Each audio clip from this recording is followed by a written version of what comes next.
విజయవాడ ప్రజలను వరద గాయాలు ఇంకా వెంటాడుతూనే ఉన్నాయి.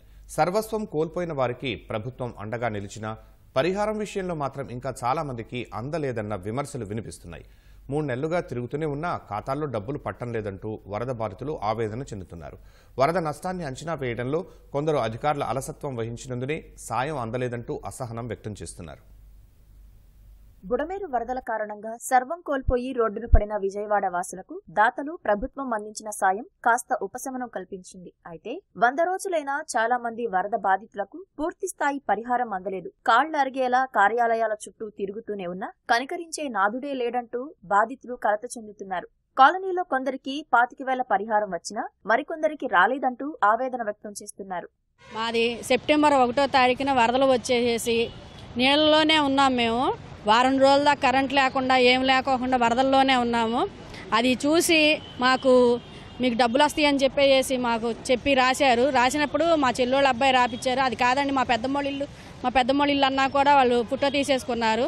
అది కరెక్ట్ కాదండి మాది అండి అని చెప్పేసినా కూడా వాళ్ళు అసలు పట్టించుకునే వాళ్ళు సచివాలయం వాళ్ళు కాదు, వచ్చి రాసింది కూడా వేరే వాళ్ళతో రాపిచ్చారు.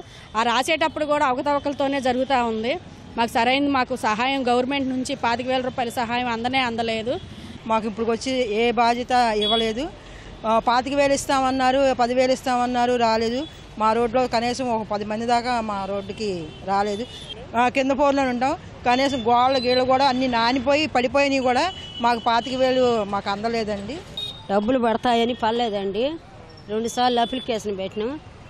2 ఆడపిల్లలు అందరం వరదల్లో కొట్టుకొని పోయి డిపోలో ఉన్నాము. మరి పడతాయని ఇప్పుడు 2 సార్లు అప్లికేషన్ పెట్టినా పర్లేదు. నీట మునిగిన ఇళ్లు, వాహనాలు, వ్యాపార సముదాయాలు, పరిశ్రమలకు ప్రభుత్వం అదనంగా 10,000 నుంచి 2 లక్షల రూపాయల వరకు నష్టపరిహారం ప్రకటించింది. ఇప్పటికే మెజార్టీ ప్రజలకు సాయం అందగా తమకు నేటికీ పరిహారం అందలేదని కొందరు రోడ్డెక్కారు. వరద నష్టాన్ని అంచనా వేసి వివరాలు నమోదు చేయడంలో అధికారులు నిర్లక్ష్యంగా వ్యవహరించారని, అందుకే డబ్బులు ఇంకా పడలేదంటూ మండిపడుతున్నారు. మా ఇల్లు 7 అడుగుల లోతు మునిగిపోయింది సార్.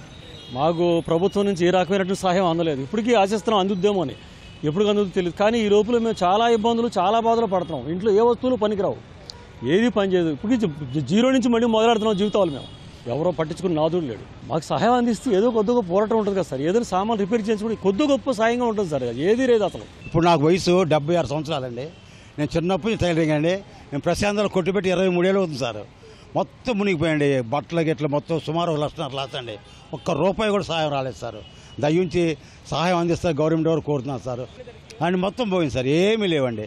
కానీ నేను వాలంటీర్ కూడా చూపించానండి, వాళ్ళు రాసుకున్నారు. ఎస్టిమేట్ నాకు సర్టిఫికేట్ అడిగారండి. నాకు లైసెన్స్ లేదు సార్. నాకు గవర్నమెంట్ సర్టిఫికేట్ ఉందండి, అది సర్టిఫై చేశాను సార్. ఎలాంటి ఆదాయం నాకు రాలేదు సార్. దయించి గవర్నమెంట్ వారిని సహాయం చేయమని కోరుతున్నాను సార్. ఇటీవల జరిగిన ఎన్టీఆర్ జిల్లా సమీక్షా సమావేశంలోనూ వరద సాయంపై ప్రజాప్రతినిధులు స్పందించారు. పరిహారం అందని బాధితులకు తక్షణమే చెల్లించే విధంగా చర్యలు తీసుకోవాలని ప్రభుత్వాన్ని కోరారు.